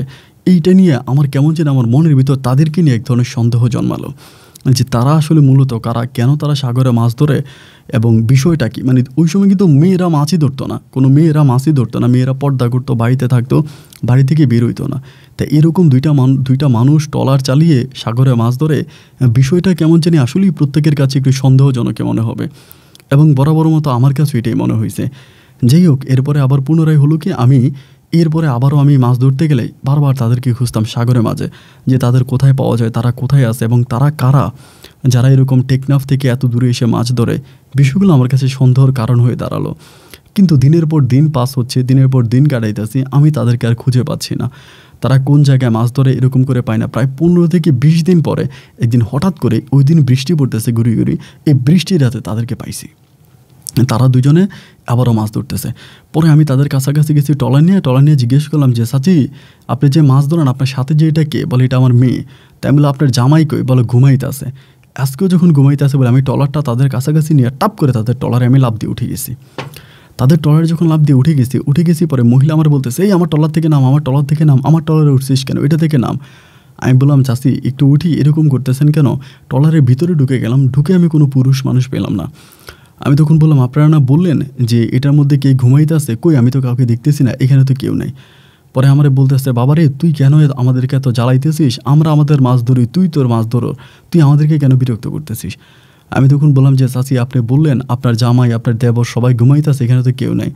পরে মহিলাটা আমাকে বলে, দেখ বাবা, আমি অনেক গরিব মানুষ, আমি হতদরিদ্র গরিব একটা মানুষ। আমার স্বামী মারা গেছে, সে আগে ট্রলার দিয়ে মাছ ধরতো। এখন স্বামী মারা যাওয়ার পরে রাতের অন্ধকারে আমি আর আমার মেয়ে গোপনে মাছ ধরি। আমাদের ট্রলারে কোনো পুরুষ নাই। যদি কোনো পুরুষ না থাকে, অন্য মানুষ আমাদের ভিতরে খারাপ নজর দিবে বা আমাদের সাথে খারাপ কাজ করার চেষ্টা করবে, যার জন্য আমি সবার কাছে বলি যে আমার স্বামী ঘুমায়, আমার অমুক ঘুমায়। তো আমরা আসলে গরিব মানুষ, এই জন্য ট্রলার দিয়ে মাছ ধরি, তুই বাবা কেন আমাদেরকে বিরক্ত করতেছিস। তো এই মহিলার কথাটা শোনার পরে আমি একটু অবাক হয়ে গেলাম যে আসলে ওনার কথা ঠিক আছে, হয়তো ওনার পারিবারিক অবস্থা খারাপ যার জন্য তিনি মাছ ধরে, এটা মানে আমার কাছে মনে হলো আর কি। তো যাই হোক, আমি কিছু বললাম না, বললাম যে ঠিক আছে কাকি, আপনি আমারে কেন সন্দেহ করলেন, আমি তো আপনার ছেলের মতো, আমি আপনার সন্তানের মতো, আমার উপরে আপনার সন্দেহ করার কোনো অবকাশ নাই বা কোনো দরকার নাই। আপনার যদি কোনো সাহায্য সহযোগিতা লাগে আপনি আমাকে বললেন, আমি আপনার ছেলের মতো আপনাকে সাহায্য সহযোগিতা করব। মহিলা তখন আমাকে বলতেছে ঠিক আছে বাবা, যদি কোনো কিছু লাগে তোমারে জানাবো, তোমাদের বাড়ি কোথায়। আমি বললাম যে আমাদের বাড়ি অমুক জায়গায়। বলে আচ্ছা ঠিক আছে। এরপরে দেখা যায় 2-3 দিন পরেই তাদের সাথে আমার দেখা হইতো, এবং দেখা হইতো আমি তাদের ট্রলারে যাইতাম। তাদের ট্রলারে গেলে তারা অনেক রান্না বান্না করে আসতো, অনেক সুস্বাদু খাবার নিয়ে আসতো, এবং সেই আমি তাদের ট্রলারে রাতের বেলায় খাইতাম, ওই একবেলা তাদের ট্রলারে খাইতাম যখনই দেখা হইতো। এমন করতে করতে ওনাদের সাথে আমার খুব মধুর একটা সম্পর্ক শুরু হয়ে গেল। তারা মামি আমাকে অনেক পছন্দ করে, আমার সাথে অনেক কথা বলে, এবং আমিও তাদের সাথে অনেক কথা বলি। তাদের সাথে আমারও মধুর একটা সম্পর্ক হয়ে যায়, তারাও আমার সাথে সবসময় কথাবার্তা বলে। এবং একটা পর্যায়ে দেখা গেল যে আমি প্রায় সময় তাদেরকে দেখি, তাদের ট্রলারে যাই এবং তাদের ট্রলারে খাওয়া দাওয়া করি। তারাও আমার সাথে অনেকভাবে মিশে, তারা অনেক সময় আমার কাছে মাছ বিক্রি করে, আমি তাদের থেকে মাছ কিনে নিয়ে আসি আমার ট্রলারে, আমার এখানে আড়তে দিব বলে। অনেক সময় আমার এখানে যদি বেশি মাছ থাকে আমি তাদেরকে দিয়ে দিই, তারা তাদের আড়তে দিবে। এই কথা বলে এই মা আর মেয়ের সাথে আমার খুব মধুর একটা সম্পর্ক হচ্ছে। তারা প্রতিদিন রাতের বেলা একেবারে খাবার নিয়ে আসতো, প্লেট ভর্তি, আপনার এই টিফিন বক্স ভর্তি খাবার নিয়ে আসতো, আমি পেট ভরে রাতের বেলা খাইতাম। এমন করে সময়গুলো কাটতে কাটতে আমি কিন্তু ওনার মেয়েটাকে দেখি নাই। এইভাবে বেশ কয়েকদিন কাটার পরে একদিন হঠাৎ করে আমি ওনার মেয়েটার, ওই বুড়ির মেয়েটার চেহারা দেখলাম। এমন এক চেহারা আমি দেখলাম যেটা আমি আমার জন্মের পরে কখনো এত সুন্দর মানুষ দেখি নাই। এক কথায় যেন পড়ি, এত সুন্দর, এত অসাধারণ, এত অমায়িক চেহারা ছিল যে আমি এক দৃষ্টিতে মেয়ের মুখের দিকে তাকিয়ে আছি। এমন সুন্দর চেহারা আমি আমার জীবনেও দেখি নাই। তাই আমি ওনারে বলি যে কাকি, আপনার মেয়ে তো মাশাআল্লাহ অনেক সুন্দর। বলে বাবারে, গরিব মানুষ তো, সুন্দর হইলেও আর কি করব, গরিব মানুষের সুন্দর আর কালো দিয়ে কি। আমি তখন বললাম ভালো কথা, আপনারা মাছ ধরেন, মাশাআল্লাহ আপনার মেয়েটা তো একেবারে লাখপতি চেহারা। এরকম করে মেয়েটার সাথে কথা বলি, কিন্তু এই মেয়েটাকে আমার ভালো লাগে। তো আমি কাকিরে জিজ্ঞেস করি যে আপনার মেয়ের নাম কি। তিনি বলে তার মেয়ের নাম হচ্ছে পিঙ্কি। তো আমার মাঝে মাঝে ওই পিঙ্কির সাথে কথা হইতো, ওই ট্রলারে যাইতাম, গেলে পিঙ্কি আমার সাথে খুব সুন্দর করে কথা বলতো, আমিও তার সাথে কথা বলতাম। এবং এভাবে কথাবার্তা প্রতি রাতে বলা বলি করতে করতেই আবার ওই সময় তারা বলে দিত যে তারা কোন জায়গায় মাছ ধরবে। আজকে ধরুন বলা হয়ে যেত, আজকে কথাবার্তা হওয়ার পরে বলতে যে আমরা আজকে অমুক ঘাটে মাছ ধরবো। তো যেই ঘাটে মাছ ধরতো আমি সেই ঘাটে যাইতাম, মানে আমি যেখানে যাইতাম তাদের সাথে মাছ ধরতাম, আলাদা মাছ ধরতাম না। তাদের সাথে আমার সম্পর্ক ছিল, তাদের সাথে আমার মাছ ধরা হইতো। এমন করে অনেকগুলো দিন কেটে গেল। তারা আমার নৌকায় আসে, আমি তাদের নৌকাতে যাই, খাওয়া দাওয়া করি, একটা পারিবারিক সম্পর্ক হয়ে যাওয়ার মতো অবস্থা। তো এই বিষয়টা একদিন আমি আমার মাকে জানাইলাম যে মা দেখো, এমন ঘটনা, আমার এরকম ট্রলারের ভিতরে একটা মহিলা একটা মেয়ে মাছ ধরে, তাদের সাথে আমার খুব ভালো একটা সম্পর্ক হয়েছে। ওনার একটা মেয়ে আছে, মহিলার একটা মেয়ে আছে, দেখতে মাশাআল্লাহ পরীর মতো সুন্দর চেহারা। এগুলো বলার পর আমার মা তখন এক কথা আমার উপরে রাগ করছে। আমারে বলে, কেন অন্যের মেয়েদের সাথে কথা বলতে হবে, কেন অন্যদের ট্রলারে যেতে হবে, তুই তোর মাছ ধরবি, তারা তাদের মাছ ধরবে, কেন তাদের সাথে তোর এমন সম্পর্ক থাকবে। এই কথাগুলো আমার মা আমাকে বলতেছে। তো যাই হোক, আমি আর মারে কোনো কিছু বলি না, বলে দিলাম। কিন্তু অবাক করা বিষয় হচ্ছে, মার সাথে যেদিন আমার এটা নিয়ে কথা হলো, পরের দিন আমি যখন ট্রলার দিয়ে মাছ ধরতে গেলাম, দরিয়ার মাঝখানে যখন পিঙ্কি আর পিঙ্কির আম্মুর সাথে আমার দেখা হলো, পিঙ্কির সাথে কথায় পিঙ্কি তখন আমাকে বলে, আপনি যে আমাদের সাথে এখানে দেখা করেন, আপনি আমাদের এখানে এসে খাওয়া দাওয়া করেন, আমাদের সাথে ট্রলারে মাছ ধরেন, বা আমাদের সাথে যে আপনাদের সম্পর্ক, এটা আপনি আপনার মায়ের কাছে কেন বললেন। এই কথা আমাকে পিঙ্কি বলল। আমি তখন অবাক হয়ে জিজ্ঞেস করলাম যে আমি যে আমার মাকে এটা বললাম, তুমি এটা জানলা কেমন করে, তুমি এটা কিভাবে জানলা। ও আমাকে বলে, যেভাবেই হোক জানতে পারছি, তো এটা আপনি কারো কাছে বললেন না, আমরা যে আপনার সাথে মাছ ধরি বা আমাদের সম্বন্ধে আপনি কাউকে জানাই না, আপনার ক্ষতি হবে। ওর ওই একটা কথা তখন আমার মনে অনেক সন্দেহ জন্মাই দিল যে কী ব্যাপার, ওইটা জানলো কেমন করে। এরপরও তারে কিছু বললাম না, তার সাথে মাছ ধরতেছি অ্যান্ড সব কিছু শেষ হওয়ার পরে আমি তখন কী করলাম, বাড়িতে চলে আসলাম। বাড়িতে এসে পরের দিন আমি পুনরায় আবার মাকে এটা বললাম যে মা দেখো, এই ঘটনা, আমি যে তোমার কাছে বলছি যে মা আর মেয়ে একসাথে আমার সাথে মাছ ধরে, তারা একটা এক্সট্রা ট্রলার আছে, এই কথাটা ওনার মেয়ে পিঙ্কি কীভাবে জেনে গেল, অ্যান্ড এটা কীভাবে জানলো মা। আমি যাওয়ার পরে আমারে বলে যে আমাদের বিষয়ে কারোর সাথে কথা বললেন না, আমাদের বিষয়ে কারোর সাথে কথা বললে সমস্যা হবে আপনার। এবং এটা শোনার পর আমার মা তো আগেই একটা ভয়ভীতির মধ্যে আছে, যেহেতু আব্বাকে পাওয়া যাচ্ছে না, আব্বা ট্রলার থেকে উধাও হয়ে গেছে। এবং কিছুদিন আগে 2টা লোক আমার সাথে ট্রলারে কাজ করতে গিয়ে তারাও ট্রলার থেকে ফিরে আসছে, আমার সাথে কাজ করবে না। আম্মা তখন খুব ভয়ের মধ্যে আছে যে না জানি কি হয়, আম্মু একটা ভয়ে আছে। আম্মা তখন আমাকে বলে, তুই আবার ওই আম্মুর কিছু থেকে কিছু হইলে কথা একটা যে তুই আর ট্রলার দিয়ে মাছ ধরবি না, তুই আর সমুদ্রেতে নামবি না, তুই আর সমুদ্রে যাবি না। মায়ের কথাই একটা, কিছু থেকে কিছু হইলে একটা উসিলে পায়, তুই আর ট্রলার দিয়ে যাবি না, তুই আর মাছ ধরবি না। এই নিয়ে আমি মার সাথে খুব রাগারাগিও করি। আমি বারবার বলি যে সমুদ্রে না গেলে আমরা খাবো কি, আমরা চলবো কীভাবে, তুমি বারবার আমাকে সমুদ্র থেকে কেন নিয়ে আসতে চাও। তাই এমন করে আম্মু তখন আর কিছু বললো না। কিন্তু ওই দিন বিকেলবেলা আম্মু কোত্থেকে যেন একটা তাবিজ আমার জন্য নিয়ে আসছে। একটা তাবিজ নিয়ে এসছে, তাবিজটা আমরা পড়াই দিয়েছে, পড়াই দিয়ে বলতেছে যে বাবারে, তোর কাছে আমার অনুরোধ, যত যাই হোক কখনোই তুই তাবিজটা তোর হাত থেকে খুলবি না, এই তাবিজটা তোর হাত থেকে তুই খুলিস না। আমি তখন বললাম যে তাবিজটা হাত থেকে খুলবো না। আমার আম্মা বলে যে না, যত কিছুই হোক যতই যাই হোক তাবিজটা তুই খুলিস না, এই তাবিজটা খুললে তুই মারা যাবি। আমি হুজুরের সাথে কথা বলছি, তোর সমস্যা আছে, তুই তাবিজটা খুলবি না। তো তাবিজটা পরে আমি যেদিন গেলাম, তাবিজটা পরে যখন আমি আবারও পুনরায় সমুদ্রে গেলাম মাছ ধরার জন্য, আমি যখন পিঙ্কিদের নৌকাটাকে অনেক খোঁজার পরে ওই দিন আমি নৌকা পাইছি। পাওয়ার পরে ওরা ওদের নৌকাতে আমাকে উঠতে দেয় না। মা মেয়ে দুজনেই বলে আমার সাথে জানি কেমন একটু খারাপ আচরণ করে, যে তোমার মাছ তুমি ধরো, তোমার ট্রলার দিয়ে তুমি মাছ ধরো, আমাদের সাথে তোমার এত সম্পর্ক কিসের, আমাদের কাছে তুমি আসতে চাও কেন, এরকম করে আমার সাথে খারাপ কথা বলে। বাট আমি তারপরও জোর করে তাদের সাথে মিশতে শুরু করি। ওই সময় কিন্তু ওই যে পিঙ্কি মেয়েটা আছে, মেয়েটাই কিন্তু আমার ভালো লেগে গেছে। আমার কিন্তু মেয়েটাকে ভালো লাগছে, আমার মেয়েটাকে অনেক পছন্দ হয়েছে। এবং তারা যে টেকনাফ কোন জায়গায় থাকে ওই ঠিকানাটাও কিন্তু আমাকে দেয় না, শুধু বলে তাদের বাড়ি টেকনাফে, অতটুকুই বলে। এবার যেটা হলো সেটা হচ্ছে আমি তাদের সাথে আবারও পুনরায় মাছ ধরতেছি। অ্যান্ড এরকম করে ওই তাবিজটা যেদিন পড়ছি এরপর থেকে মা মেয়ে আমার সাথে কথাই বলে না, আমার কাছ থেকে দূরে থাকে।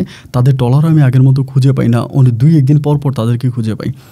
এমন করতে করতে একদিন আমি পিঙ্কির সাথে কথা বলতেছি, পিঙ্কির মা ওই দিন মাছ ধরতেছে এবং তিনি একটু ক্লান্ত। পরে আমি বললাম যে পিঙ্কি, তোমার আম্মু আমার সাথে এরকম খারাপ ব্যবহার করে কেন, আমার সাথে এরকম খারাপ ব্যবহার করে কেন, আমার সাথে খারাপ ব্যবহার করার কারণটা কি? তিনি আমাকে বলে, তুমি যে হাতের মধ্যে তাবিজ তোমার নিয়ে ঘুরো, আমার আম্মা রাগ করবে না, এরকম তাবিজ তোমার হাতে রাখো না, এগুলো খুলে ফেলো। এবং পুরুষ মানুষ তাবিজ দেওয়া ভালো না। আমি কিন্তু ফুল হাতা জামা পরে আছি, আমার হাত কিন্তু দেখা যায় না। এরপরে আমি বললাম যে আমি তাবিজ বললাম, এটা তুমি জানলা কেমন করে? আমাকে বলে এরকম তাবিজ তোমার পরে হাঁটলে মানুষ খারাপ বলে, তাবিজটা খুলে ফেলো। আমার আম্মা তো আমাকে বলছে যে যত যাই হোক কখনোই তুই তাবিজটা খুলবি না।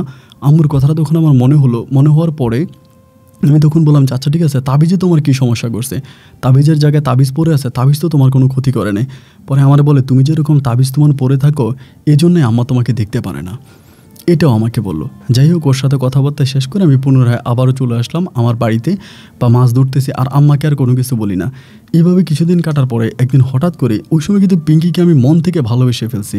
মানে আমার এই মেয়েটাকে লাগবেই লাগবে, ওরে আমি অনেক ভালোবাসি, অনেক ভালোবাসি। এন্ড এরকম করে যখন দেখলাম যে মা মেয়ে আমার কাছ থেকে দূরে সরে যাচ্ছে, একদিন ওদের নৌকাতে উঠলাম। পিঙ্কির মা আমাকে হুট করে বলতেছে কালকে পিঙ্কির বিয়ে, আমাকে বলে কালকে থেকে আমরা ট্রলার দিয়ে আসবো না, কালকে পিঙ্কির বিয়ে হয়ে যাবে, আমরা চলে যাব, মানে পিঙ্কির বিয়ে হয়ে গেলে আমি আর মাছ ধরতে আসবো না, এটা পিঙ্কির মা বললো। আমি তখন বললাম যে পিঙ্কিকে কোথায় বিয়ে দেবেন? বলে আমাদের এলাকাতেই বিয়ে দেবো, তোমার সাথে অনেকদিন মাছ টাছ ধরছি, তুমি ভালো থাকো, হয়তো তোমার সাথে আর দেখা হবে না। উনি যখন এই কথাটা বললো তখন আমার কলিজাটা একদম কেঁপে উঠলো, যে আমি তো পিঙ্কিকে অনেক ভালোবাসি, এখন পিঙ্কিকে যদি আমি আর না পাই, এবং তারা ঠিকানাও বলে না, ওই দিন তাদের ট্রলার থেকে আমি আর নামি না। তাদের ট্রলারের মধ্যে আমি ঘুরতেছি যে তাদের ঠিকানা আমি বের করবো, তারা কোন জায়গায় থাকে বা টেকনাফে কোথায় থাকে। প্রায় সকাল হয়ে যাওয়ার কাছাকাছি তাদের ট্রলার থেকে আমি নামি না। পিঙ্কির মাও আমার সাথে খারাপ ব্যবহার করে, ট্রলার থেকে নামো, তুমি তোমার ট্রলারে যাও, তুমি কেন আমাদের ট্রলারে পড়েছো? আমি বললাম আপনারা কোথায় যান, আপনাদের ঠিকানা আমি খুঁজে বের করো। আজানের কিছুক্ষণ আগে মা মেয়ে দুজনেই আমার সাথে খারাপ ব্যবহার শুরু করছে, তারা আমাকে ধাক্কা দিয়ে নৌকা দেখে ফেলে দিবে, এমন একটা অবস্থায় আমি তখন হঠাৎ করে পিঙ্কির হাত চেপে ধরছি। হাত চেপে ধরাতে পিঙ্কির মা বলতেছে, এই তুমি পিঙ্কির হাত ধরছো কেন, পিঙ্কির হাত ছাড়ো, হাত ছাড়ো। আমি বললাম আমি পিঙ্কিকে সাথে করে নিয়ে যাবো, আমি পিঙ্কিরে ভালোবাসি। উনি আমার বলে পাগলামি করো না, আজান দিয়ে দিতে আসে, তুমি ছাড়ো ছাড়ো ছাড়ো, এটা ওইটা বলতেছে। আমি তাদের সাথে দস্তাদস্তি করতে এক পর্যায়ে আমি পিঙ্কির হাতে ধরা অবস্থায় পিঙ্কিকে টেনে হেসড়ে আমি ওই ট্রলার থেকে আমার ট্রলারে নিয়ে আসি। আমার ট্রলারে নিয়ে আসার পরে আজান দেয়, এবং আজানটা দেওয়া মাত্রই পিঙ্কির মাও আর আমার খুঁজে পান। আমি তখন আমার ট্রলার টান দিয়ে চলে এসে আজানটা দিলেই পিঙ্কি তখন অজ্ঞান হয়ে যায়। আমি কিন্তু তখনও তার হাতে ধরা আছি, আমি তার মুখে পানি টানি ঢালতেছি, একটু পরে তার জ্ঞান ফিরে সে অনেক ব্যাবলার মতো হয়ে যায়। আমি তখন এই ট্রলারে করে এই ট্রলার দিয়ে আমি প্রায় সমুদ্রের কাছাকাছি, মানে পাড়ের কাছাকাছি চলে আসি। ও আমাকে বলতেছে যে আমাকে ছেড়ে দেন, আমাকে জানি আমি মায়ের কাছে যাব, এই সেই। আমি বললাম তোমার আম্মা ট্রলার নিয়ে চলে গেছে, আমি তোমাকে বিয়ে করব, তোমাকে বিয়ে করে আমি আমার পরিবার নিয়ে তোমাদের পরিবারে যাব, তোমার মা তোমাকে অন্য কোথাও বিয়ে দিয়ে দিলে আমি বাঁচবো না, আমি তোমাকে ভালোবাসি। ও আমাকে বলে আপনার পায়ে ধরে আমাকে ছেড়ে দেন, আপনি থাকেন না, আপনি বুঝেন না, আমাকে ছাড়েন। আমি ছাড়লাম না। প্রায় আলো উঠে গেল, আমি ওরে নিয়ে ডাইরেক্ট ওইখান থেকে ট্রলারটা দাঁড়ো করায় মাছগুলো আরেকজনকে বললাম, আমারে ওইখানে আবার ট্রলারের দুই তিনজন লোক ছিল পারে, তারা বলতেছে কি রে তুই মেয়ে আনলি কোথায় থেকে মেয়ে আনলি? আমি বললাম ট্রলারের ভিতরে মাছ আছে, এই মাছগুলা আরও দুনিয়া বিক্রি কর। এই বলে আমি তখন ট্রলারটা দাঁড়ো করায় ঘাটে দাঁড়ো করে আমি পিঙ্কিরে নিয়ে টাইনে তখন বাড়ির দিকে চলে আসতেছি। বাড়িতে যখন চলে আসছি তখন প্রায় সকাল হয়ে গেছে। আমার মা তো আমাকে দেখে অবাক, পিঙ্কি দেখে অবাক। আম্মা বলতেছে কি রে এই মেয়ে কোত্থেকে আনলি? আমি বললাম মা আমি ওরে বিয়ে করছি, আমি ওরে বিয়ে করবো, আমি ওরে নিয়ে আসছি। তোমাকে যে মেয়ের কথা বলছি না এটা এই মেয়ে। আমার মাও তো মেয়ে দেখে পাগল হয়ে গেছে ভাই, আগের দিনের মেয়ে তো একেবারে চেহারা টেহারা অনেক সুন্দর। এক কথায় যে কোনো মানুষ দেখলে পাগল হয়ে যাবে, অদ্ভুত এক মায়াবী চেহারা। আমার আম্মা বলে আমি জীবনে কখনো এত সুন্দর মেয়ে দেখি নাই, এত মায়াবী চেহারা, এত রূপবতী চেহারা আমি তো আমার জীবনে কখনো দেখি নাই। তো ঠিক আছে এই মেয়েকে তোকে বিয়ে করাবো। ওরে ঘরের ভিতর নিয়ে আমি ওর হাত আর ছাড়তেছি না, ওর পাশেই বসে আছে। মারা বললাম হুজুর ডেকে নিয়ে আসো। আমার আম্মা বলে হুজুর ডাকবো? আমি বললাম যে হ্যাঁ হুজুর ডাকো। পিঙ্কি বলে হুজুর ডাকা লাগবে না, আমার কোনো হুজুর ডাকেন না, আমার এইভাবে বিয়ে করে না আমার জীবনটা নষ্ট করেন, আমার ছেড়ে দেন। আমি চলে যাবো। আমার মায়ের কাছে কান্নাকাটি করতেছে। আমি ভাবলাম যে ও ভয়ে কান্নাকাটি করে। আমার আম্মা ওরে বুঝায়, ওই সময় আমার দাদা ভাই মারা গেছে, দাদি আছে, তাই দাদি ওরে বুঝায়। আমার ছোটো বোনের কিন্তু বিয়ে দিয়ে দিছি। ছোটো বোন তখন শ্বশুরবাড়ি থেকে আসছে এই ঘটনা শুনে। আমার ছোটো বোনও তখন বুঝায় যে সমস্যা নাই এই সে। আমাদের কিন্তু সবার ও চোখে চোখে, সবার চোখে চোখে। আমার দাদি তখন বললো হুজুর লাগবে না, বিয়ে আমি পড়াইতে পারি। আমার দাদি আর কি, আমার দাদি তখন দোয়া দরুদ পড়তে শুরু করছে। দোয়া দরুদ পড়ে আমাদেরকে কবুল পড়াই দিছে। ওরা আমারে বলে কবুল বল, ওরে বলে কবুল বল, ও কবুল বলছে, আমিও কবুল বলছি। আমাদের দুজনে বিয়ে আমার দাদি পড়াইছে। আমার দাদি তখন আমাদের বিয়ে পড়ানোর পর আমার ছোটো বোন মিলে তখন বাসরঘর তৈরি করতেছে। আমি তখন পর্যন্ত ওকে ধরে রাখছি, আমি কিন্তু ওর হাত ছাড়তেছি না। ওর হাত আমি ছাড়ি না। বাসরঘর তৈরি করার পরে সারাদিন ওর সাথে থাকার পর আমি তখন রাতের বেলা বাসর ঘরে ঢুকলাম। আমি কিন্তু গোসলও করি নাই, বাথরুমেও যাই নাই, জাস্ট ওর হাত আমি ছাড়তেছি না। ঘরের মধ্যে ঢুকলাম, বাসর ঘরে ঢুকলাম। ঢুকার পরে ও জানি একটু অন্যরকম ব্যবহার করতে শুরু করছে। চোখগুলা টানা টানা করে আমার দিকে একটু ভয়ঙ্কর দৃষ্টিতে তাকাইতে আছে এবং একটু খারাপ ব্যবহার করতেছে। আমি তখন বললাম যে পিঙ্কি দেখো, আমি জানি তুমি তোমার মায়ের সাথে চলে যেতে চাচ্ছ, অন্য কোথাও বিয়ে বসতে যাচ্ছ, কিন্তু পিঙ্কি আমি তো তোমাকে অনেক পছন্দ করি, আমি তো তোমাকে ছাড়া বাঁচবো না, অ্যান্ড আমি তোমাকে হারালে মরে যাব, যার জন্য আমি তোমাকে বিয়ে করছি। ও আমাকে বলে তুমি হাত থেকে তাবিজটা খুলো, আমার শরীরটা জ্বালাফোড়া করতেছে। আমি বললাম তাবিজ আমি খুলবো না। তাবিজ খুলবো কেন? তাবিজের সাথে তোমার সমস্যাটা কি? ও তখন বলে ওই তাবিজটার কারণে আমার মা তোমার কাছ থেকে সরে যেতে চাচ্ছিল। আমি বললাম দেখো তুমি এরকম করে কথা বললো না, তুমি কি বলতে চাচ্ছ আমাকে খুলে বলো তো, এরকম আধ্যাত্মিক টাইপের কথা বলো কেন? ও তখন আমাকে বলে দেখো আক্তার, আমি তোমাকে এখন কয়টা কথা বলি, যদি তুমি চিল্লাচিল্লি করো, ঝামেলা করো, তোমার সমস্যা হবে, আমার কিছু হবে না। তো আমি শুধু তোমাকে এই কথাটাই বলবো যে তুমি আমাকে ছেড়ে দাও, আমি চলে যাই, আমি তোমার সাথে সংসার করতে পারবো না। আমি তখন বললাম কেন পারবা না? যেখানে তোমার বিয়ে ঠিক হয়েছে তুমি কি ওই মানুষটাকে ভালোবাসো? ওই মানুষের সাথে তোমার কোনো সম্পর্ক আছে? ও আমাকে বলে আমার কোথাও বিয়ে ঠিক হয় নাই। আমি বললাম তোমার মাঝে বললো তোমার বিয়ে ঠিক হয়েছে, তোমাকে বিয়ে দিয়ে দিবে, এটা কি? ও বলে না, আমার কোথাও বিয়ে ঠিক হয় নাই, এবং আমার মা তোমার কাছ থেকে দূরে সরে যাওয়ার জন্য এই কথাগুলো বলেছে। তুমি আমাকে ছেড়ে দাও, তা না হলে তোমার বাবার অবস্থা যেমন হয়েছে তোমার অবস্থাও তেমন হবে। আমি বললাম আমার বাবার অবস্থা তেমন হয়েছে? আমার মনে নাই যে আমি আমার বাবার কথা কখনো তাদেরকে বলেছিলাম কি না। তা আমি জিজ্ঞেস করলাম যে আমার বাবার কী অবস্থা হয়েছে তুমি জানো কেমন করে? ও তখন আমাকে বলে শুধু তোমার বাবার অবস্থা না, তোমার দাদার অবস্থা কী হয়েছে, তোমার পূর্বপুরুষের সবার খবর আমি জানি, সবার খবর আমার কাছে আছে। আমি তখন বললাম পিঙ্কি আমি তোমার কথাবার্তা কোনো কিছু বুঝতে পারছি না, তুমি আসলে কি বলতে চাও? তুমি এরকম উদ্ভট কথাবার্তা কেন বলো? টেকনাফে তোমাদের বাড়ি কোথায়? আমি সেখানে যাব সকালে আমার মাকে নিয়ে। ও আমাকে বলে আমাদের বাড়ি টেকনাফে না। আমি বললাম তোমাদের বাড়ি কোথাও? বলে আমাদের বাড়ি আকাশে। আমি বললাম মানি? ও আমাকে বলে আমি মানুষ না। হ্যাঁ কী বলো তুমি মানুষ না? ও বলে হ্যাঁ আমি মানুষ না, এবং তোমার সাথে আমার কখনো সংসার হবে না, আমি অন্য জাতি। আমি তখন বললাম তুমি কে? ও আমাকে বললো আমি কে এটা জানার পরে তুমি এখানে প্রস্রাব করে দিবা, আমাকে ছেড়ে তো আমি চলে যাই, এবং আমার সাথে যে বেয়াদবি করছো এই বেয়াদবি করাটা তোমার উচিত হয় নাই। আমি তখন বললাম তুমি আমাকে কি বলতে চাও, তুমি মানুষ না? ও বলে না আমি মানুষ না। তুমি কি তার প্রমাণ চাও? আমি তোমাকে প্রমাণ দিব। আমি বললাম যে ঠিক আছে প্রমাণ দাও। ও আমাকে বলে ভয় পাবো না তো? আমি বললাম যে ভয় পাবো না। মুহূর্তের মধ্যে ওর চেহারাটাকেও এতটাই বিশ্রী করে ফেললো, এটা আসলে চোখের সামনে না দেখলে বিশ্বাস করা যায় না। আমি দেখেছি, আমি জানি। আমি ওর ওই ভয়ঙ্কর চেহারাটা দেখে অজ্ঞান হয়ে গেছি, সাথে সাথে অজ্ঞান হয়ে গেছি। ও নিজে আমার জ্ঞান ফিরেছে। জ্ঞান ফেরানোর পর আমি ওর কাছ থেকে দূরে দূরে যাচ্ছি, দরজা খোলার জন্য চেষ্টা করতেছি। ও আমাকে বলো দরজা খুলবা, ঠিক আছে, তবে হাতের তাবিজটা আগে খোলো। যখন হাতের তাবিজ খুলতে বলে আমি তখন টান দিয়ে আমার হাতের তাবিজটা খুলে ফেলি।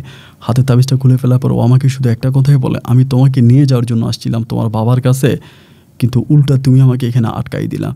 তোমার মা অত্যন্ত ভালো, তোমার বোন অত্যন্ত ভালো, তোমার পরিবারের মানুষগুলো খুব ভালো, তারা আমাকে অনেক আদর করেছে, যত্ন করেছে, ভালোবেসেছে, যার জন্য তোমার পরিবারের কোনো ক্ষতি করলাম না, কিন্তু আমি চলে যাচ্ছি, তুমি আমার পিছু পিছু আসবা না, আর কোনোদিন ওই সাগরে তুমি মাছ ধরতে যাবা না, কারণ তোমার বাবাকে আমরা আটকায় রাখছি, তোমারও আমরা ক্ষতি করতে পারি, তুমি আর সাগরে মাছ ধরতে যাও না, অ্যান্ড তুমি আর কোনো আমার পিছুও নিবা না। এই কথা বলেও তখন আমার সামনে ঘরের দরজা খুলে বেরিয়ে গেল। ও বেরিয়ে যাওয়া মাত্র আমি তখন অজ্ঞান হয়ে গেছি। আমার যখন জ্ঞান ফিরলো তখন আমার মা, আমার দাদি, তারা তখন আমার সাথে, তারা আমারে বলতেছে কী হয়েছে। তারা তখন আসলে আমি বললাম যে মা কিছুই হয় না। বলো তোর বউ কই? আমি বলে ও তো বেরিয়ে গেছে। মা বলে কই বেরিয়ে গেছে, কোথায় গেছে? আমি আর কিছু বলি না। তো আমি তো তখন বিষয়টা বুঝতে পারছি এবং আমি আম্মার কাছে কোনো কিছু বলি না, কারণ আম্মাকে বললে আমার আম্মা ভয় পাবে, আমার বিষয়টাতে ভয় পাবে, এই জন্য আর আমি মায়ের কাছে কোনো কথা বললাম না। মায়ের কাছে কোনো কথা না বলে আমি তখন চুপ হয়ে গেলাম। আমি আর ট্রলার দিয়ে সাগরে মাছও ধরতে যাই না।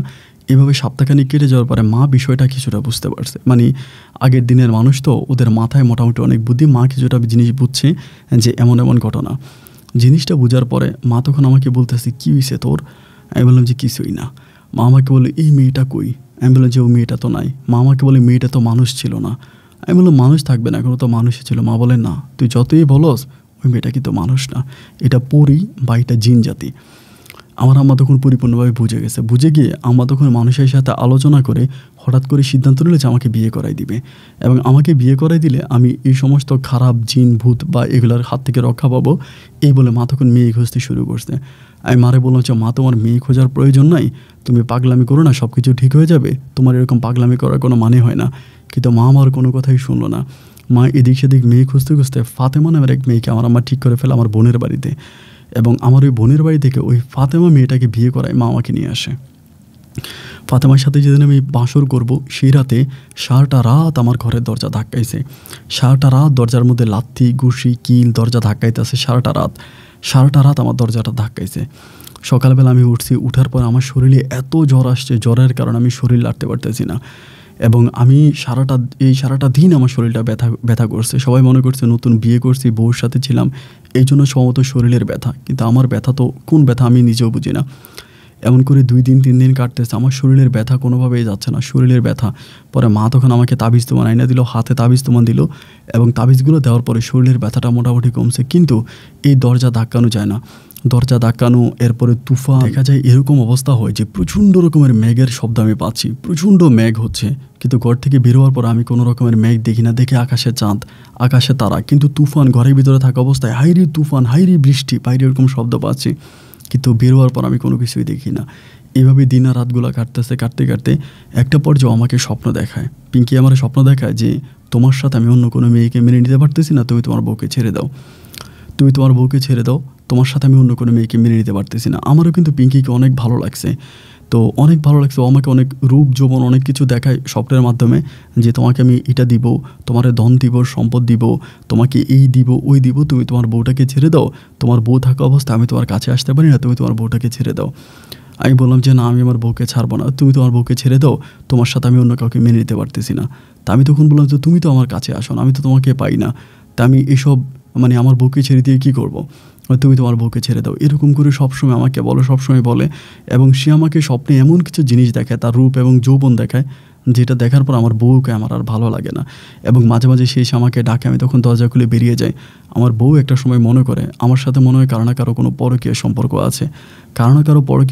আছে, এটা মনে করে আমার বউ তখন আমার কাছ থেকে দূরে হাঁটতে শুরু হয়। পারিবারিকভাবে শুরু হয় একটা কলহর, সেই কলহের সূত্র দেন আমার বউ তখন আমাকে নিজেই ডিভোর্স করে চলে যায়। আমার বউ বলে আমার অন্য কারো সম্পর্ক আছে, সে আমার সাথে ডিভোর্স করে চলে যায়, এবং ডিভোর্স করে চলে যাওয়ার পরে আমার মা আমাকে পুনরায় বিয়ে করানোর জন্য চেষ্টা করে। কিন্তু মা যখন আমাকে পুনরায় বিয়ে করানোর জন্য চেষ্টা করে, তখন ওই পিঙ্কি আমাকে বিয়ে করতে দেয় না, আমাকে বলে তুমি বিয়ে করো না, তুমি যা চাও আমি তা দিব। আমি একদিন বললাম যে ঠিক আছে, আমি যা চাই তুমি যদি তাই দিবা, আমাকে কিছু গয়নাগাটি দাও, আমার ঘর দুয়ারগুলোতে এরকম গরিবের মতো গরিবে হালে আছে, আমার জায়গা সম্পত্তি সব কিছু গরিবে হালে আছে, আমার কিছু টাকা পয়সা আমি ঘর দুয়ারগুলো ঠিক করি। ও আমাকে একদিন অনেকগুলা স্বর্ণের গয়না এনে দেয়, আগের দিনে রাজারা যে পড়তো মাথার মুকুট, এটা ওইটা অনেকগুলো গয়না, এবং সে আমাকে বলে এই গয়নাগুলোর 3 ভাগের 1 ভাগ টাকা তুই নিবি, গয়নাগুলো বিক্রি করার পরে 3 ভাগের 1 ভাগ টাকা তুই নিবি, এবং 2 ভাগ টাকা তুই মসজিদ মাদ্রাসায় দান করে দিবি। এই গয়নাগুলো বিক্রি করে 3 ভাগের 1 ভাগ টাকা আমি নেওয়ার পরও আমি সে আমলে বিল্ডিং করে ফেলি। সে আমলে কোনো বিল্ডিং ছিল না এলাকাতে, আমি সর্বপ্রথম আমাদের ওই এলাকাতে বিল্ডিং বানাই। সে আমলে আমি বিল্ডিং করি, মাদ্রাসা করি, মসজিদ করি, অনেক কিছু করি। বিভিন্ন রূপে সে আমার কাছে আসে এবং তার সাথে আমার সম্পর্ক হয়। সব কথাগুলো আমি আর বিস্তারিত বলতে পারবো না। বেশ কিছুদিন সেই থেকে আমার ছোটো ভাই বিয়ে করে, আমার ছোটো ভাইকে বিয়ে করে, আমার ছোটো ভাইয়ের ঘরে সন্তানাদি হয় এবং ছোটো ভাইয়ের ছেলে মেয়েদেরকেও বিয়ে করাই ফেলে। কিন্তু আমি আর বিয়ে বসতে পারলাম না, কারণ আমি বিয়ে করবো কেমন করে? প্রতি রাতে সে আমার কাছে আসে, আমার সাথে থাকে, আমাদের মাঝে সব কিছু হয়। হয়তো সব বিস্তারিত বলা সম্ভব না, কিন্তু সমস্ত কিছু হয়। আপন ভাই, এই যে আমি আপনাকে কথাগুলো লিখতেছি, আপনার সাথে এই কথাগুলো বলতেছি, তখনও পর্যন্ত আমার পাশে বসে খিলখিলিয়ে হাসতেছে, আমাকে বলতেছে এগুলো করে লাভ কী, এগুলো করে লাভ কী? আমি আসলে এরকম ইন্টারনেট, ফেসবুকে বিষয়গুলো বুঝি না। আমি আমার এক ভাতিজা আছে, ভূত FM আগে শুনতাম, তাই ভাতিজা আমার একদিন আইনা, মানে আমার ছোটো ভাইয়ের ছেলে আমার আইনা দিছে যে কাকা যেটা এরকম এরকম একটা মানুষ আছে গল্প বলে, আপনারা এই গল্প শুনতে পছন্দ করেন, তা গল্প শোনেন। আমি তখন ওই তো আপনারা গল্পগুলো শুনতে শুরু করি এবং সেখান থেকে আমি তার কাছে, আমার পুরীটার কাছে সবসময় বলি যে আমি ওনার কাছে তোর আমার প্রেমের কাহিনীটা বলবো, তোর আমার প্রেমের কাহিনীটা বলবো ওনার কাছে। তা পুরী আমারে অনুমতি দেয় না, কিন্তু গত কয়েকদিন আগে ঠাস করে আমাকে বললো যে ঠিক আছে লেখো, সমস্যা নাই, কিন্তু কিছু বিষয় আমাকে লিখতে মানা করছে। যে বিষয়গুলো লিখতে মানা করছে এই বিষয়গুলো আমি লিখি নাই এবং যতটুকু সে আমাকে লেখার অনুমতি দিয়েছে আমি ততটুকুই লিখলাম। আর এখানে অনেক কিছু আছে যেটা লেখা হয় নাই। আমি আমার জীবনের গল্পের প্রায় 3 ভাগের 1 ভাগ বলছি, 2 ভাগ বলতে পারি না, কারণ 2 ভাগ সে আমাকে বলতে নিষেধ করছে। এলাকার কিছু মানুষ আমাকে বলে পাগল, কিছু মানুষ বলে দরবেশ, কিছু মানুষ বলে আমার মাথায় সমস্যা আছে। আসলে আমার মাঝে যে কি আছে এটা আমি জানি আর আমার পিঙ্কি জানে। পিঙ্কি এখন আমার সাথে আছে, আমার মাঝে কোনো রকমের চাহিদার অভাব নেই। পিঙ্কি আমার সমস্ত চাহিদাগুলো পূরণ করতেছে। নিজের ভালো লাগা থেকে আপনার কাছে কথাগুলো বলা, এবং আমি আপনাকে অনেক পছন্দ করি, ব্যক্তিগতভাবে ভালো লাগে, তো যার জন্য আপনাকে গল্পগুলো বলা। আপন ভাই, আমি জানি না আপনি বিশ্বাস করবেন কি না, মাঝে মাঝে আপনি যখন গল্প দেন না, আমি আপনার গল্পের আশায় বসে থাকি। পিঙ্কিকে জিজ্ঞেস করি আপন ভাই আজকে গল্প দিবে না, তো পিঙ্কি আমাকে বলে না তিনি আজকে গল্প দিবে না, কিন্তু ঠিকই আপনি গল্প দেন না, ওই দিন গল্প পাই না। আবার অনেক দিন বসে থাকি, পিঙ্কির সাথে বলি যে পিঙ্কি আজকে কি গল্প পাবো? পিঙ্কি আমাকে বলে যে আজকে 10টা 5-এ গল্প দিবে, 10টা 15-তে দিবে, 10:30 দিবে, 10টা 45-এ দিবে, এবং পিঙ্কি যেই টাইমে বলে আপনি সেই টাইমে গল্প আপলোড করেন। তো আপন ভাই, আপনার গল্পগুলো আমার খুব ভালো লাগে। তো মেহরবানি করে যদি কখনো কক্সবাজারের দিকে, তো আপনি এর আগেও আসছেন, অনেকবার শুনেছি, যদি আসেন আমাকে একটা ফোন দেন। কক্সবাজার শহর থেকে আমার বাড়ি খুব বেশি দূরে না, আমি আপনার সাথে দেখা করব। ভালো থাকবেন, আসসালামু আলাইকুম।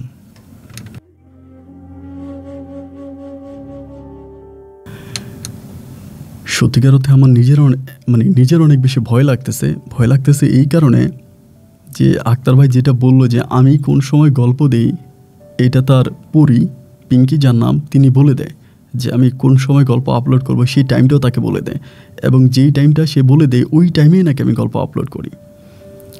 তো আমার শরীরটা অনেক ভার হয়ে গেছে, ভীষণ ভয় লাগছে।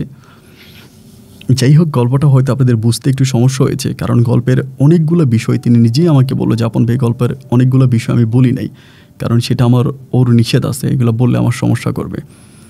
তো গল্পটা জাস্ট নিজের ভালো লাগা থেকে বলে, এবং এই গল্পের মাঝে সবচেয়ে বড় কৌতূহল যেটা লুকিয়ে আছে ওনার বাবার বিষয়। তিনি তার সাথে আমার যখন ফোনে কথা হয় তিনি 2-1টা বলেছে আমাকে তার বাবার বিষয়, কিন্তু এই কথাগুলো মিডিয়াতে বা এখানে বলতে সে নিষেধ করেছে, যার জন্য এই কথাগুলো আর বললাম না। তবে এতটুকুই বলতে পারি, এ আক্তার হোসেন তার জীবনে যেটা পেয়েছি ওই পরীর মাধ্যমে হোক, জিনের মাধ্যমে হোক, সেটা কিন্তু পৃথিবীতে বসে স্বর্গ পাওয়ার মতো একটা অবস্থা। তার কোনো কিছুর অভাব নাই। হয়তো সে বিয়ে করে নাই, সংসার করে নাই, তার বিয়ে সংসার না থাকলেও তার জীবনেতে সে একজন জান্নাতি মানুষ হিসেবে আছে। কারণ জাস্ট এইটুকুনই বলি, ইনার ভাষ্যমতো ওনার যদি এখন ওনার আমেরিকা দেখতে ইচ্ছে করে, তাকে নাকি এই পরী আমেরিকাতে ঘুরতে নিয়ে যায়। তার এখন সুইজারল্যান্ড দেখতে ইচ্ছে করে, তাকে 2-1 দিনের জন্য সুইজারল্যান্ডে নিয়ে যায়। তার পরিবারের ভাষ্যমতে বা ওনার মতে উনি 2-3 দিনের জন্য ট্যুরে চলে যায় পরীর সাথে। পরী বিভিন্ন দেশে তাকে নিয়ে যায়, সে বিভিন্ন দেশে ওই পরীর সাথে ঘুরে। তো আমার কাছে গল্পটা ভালো লাগলো এবং ভালো লাগা থেকে আপনাদের এই গল্পটা শোনানো। গল্পের কোনো অংশে যদি না বুঝে থাকেন চেষ্টা করবেন রিপ্লাই করার জন্য, কমেন্ট করার জন্য, আমি চেষ্টা করবো রিপ্লাই করার জন্য। বন্ধুরা সবাই ভালো থাকবেন, সুস্থ থাকবেন। আপনাদের সুস্থ থাকার প্রত্যাশা আমি আজকের মধ্যে এখানেই বিদায় নিচ্ছি। দেখা হবে অন্যদিন অন্য কারো বাস্তব জীবনের গল্প নিয়ে। আল্লাহ হাফেজ অ্যান্ড আসসালামু আলাইকুম।